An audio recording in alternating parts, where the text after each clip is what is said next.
안녕하세요 여러분, 민트드랩의 블랙카우입니다. 매주 월요일은 지난 한 주간의 뉴스를 전해드리는 먼데이 뉴스 시간인데요. 민트드랩과 함께하는 여러분에게 도움이 되길 바라며 구독과 좋아요 부탁드리겠습니다.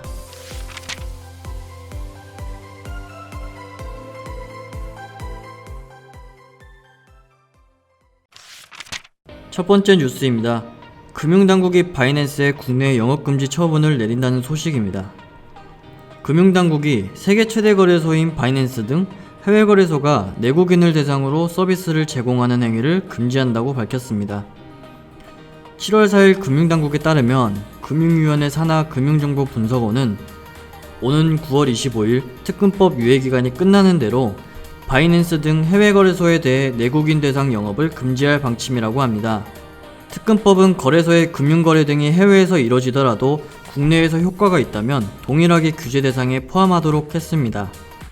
아니 근데 주식처럼 장시간이 제한이 되어 있지도 않고 입금을 현금이 아닌 가상화폐로 할 경우에 대해 규제를 어떻게 진행할 수 있을지 행보가 정말 궁금합니다. 또한 몇 년 전과 마찬가지로 시장의 특성을 생각하지 않고 규제만 하려는 정부의 모습을 보면서 이제는 변할 때가 됐지 않았나 라는 생각이 듭니다. 두 번째 뉴스입니다. 아랍의 대형 채굴 사업자인 인터내셔널 블록체인 컨설팅이 중국 40개 도시의 채굴장을 폐쇄 후 이전한다는 소식입니다.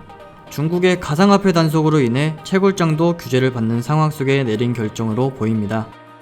이 중국 규제는 정말 지긋지긋합니다. 그쵸?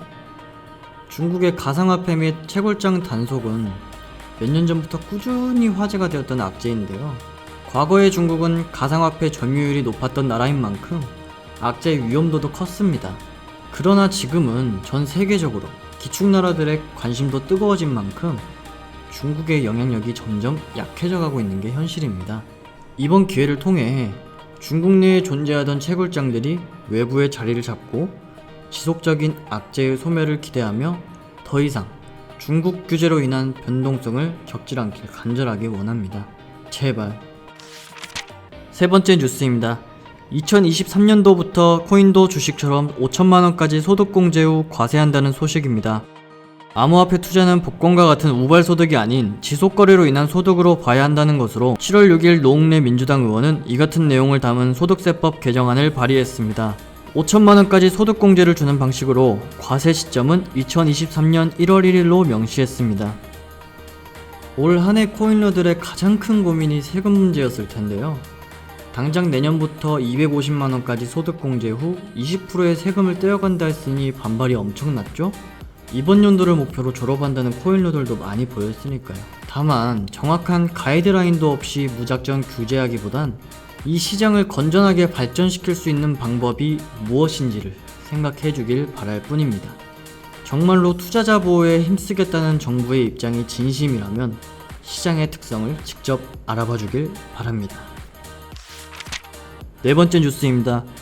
은성수 금융위원장이 가상화폐 거래소에서 사고가 날 경우 은행에 책임을 묻겠다는 기존 방침을 굽히지 않겠다고 재차 밝혔습니다. 은성수 금융위원장은 7월 6일 기자들에게 거래소 검증 책임을 은행한테 다 떠넘긴다고 하지 말라. 그게 은행이 할 일이라며 은행은 선택하는 것이라고 강조했습니다. 은행권은 수익이 높지 않고 리스크는 높은 가상화폐 거래소와 거래를 끊을 경우 중소거래소는 물론 주요 거래소도 타격을 입을 것으로 보고 있습니다. 저는 정말 정부가 은행에 책임을 떠넘겼다라는 말이 와닿았습니다. 요즘 사람들이 코인으로 수억 수십억을 벌었어? 이거 세금 걷으면 돈은 될 것 같은데? 근데 혹시 모르니까 너네가 책임져. 이런 무책임한 모습보단 올바른 시장이 될 수 있도록 정부가 나서는 모습을 보여줌이 투자자 입장에서는 믿음이 생길 것 같아요. 지금까지도 한탕주의의 거래소들이 많이 생겨나고 있는데요. 이들은 법이 정상화되지 않은 현재 코인 시장을 이용해서 정부의 규제 전에 한탕하고 도망가려는 악질들입니다. 이들에게 당하는 투자자들을 안전하게 지키기 위해서 정부의 적극적인 관심이 필요하다고 생각합니다. 제발 세금을 걷어가도 좋으니까 안전하고 건강하게 거래를 할 수 있는 환경을 조성해 주길 바랄 뿐입니다. 다섯 번째 뉴스입니다. 업비트와 피카코인이 맞소송을 진행한다는 소식입니다. 지난달 11일 업비트의 대규모 상장 폐지 리스트에 이름을 올린 피카 프로젝트가 업비트의 상장 수수료를 공론화시키며 업비트와 피카 프로젝트 팀과의 법무법인끼리 대리전 양상을 치닫고 있습니다. 피카 프로젝트가 거래소에서 거래하기 위한 명목으로 상장 수수료를 앞세워 녹취록과 대화, 이메일 등을 모두 공개하면서 여론 플레이가 거세지자 특단의 조치를 마련한 것으로 풀이됩니다. 업비트 측은 피카 프로젝트의 허위 사실 유포에 대해 민형사상 책임을 엄중히 물을 것이라고 밝힌 이후 소송전을 이어나갈 것으로 보입니다. 사실상 피카 프로젝트가 밝힌 내용들이 우리는 암묵적으로 느낌으로나마 유추는 하고 있었습니다. 다만 확신은 없었지. 그러나 투자자들 입장에서는 나에게 수익이 된다면 알고도 넘어가는 느낌이었습니다. 하지만 이러한 과정을 통해 상장을 했던 많은 코인들이 규제를 통해 대규모 상장 폐지를 진행하니 그 피해는 고스란히 투자자들의 몫이 되었습니다. 요즘 장도 안 좋은데 대규모 상장 폐지까지 겪어서 잃으신 분들이 많죠. 그렇기 때문에 거래소가 일말의 양심을 가지고 프로젝트의 잠재적 가치를 검증하여 상장을 했다면 이런 대규모 상장 폐지가 이루어지진 않았을 거라고 봅니다. 다들 규제 전에 가이드라인을 맞추려고 부랴부랴 정리를 하고 있으니깐요. 아프리카TV의 코인게이트처럼 일반인들이 인지할 만큼 화제가 된다면 대형 거래소들의 입지는 과연 지금과 같을까요? 올바른 투자와 시장을 위해 노력해야 할 것은 투자자뿐만이 아니라는 것을 각인해 주길 바랍니다.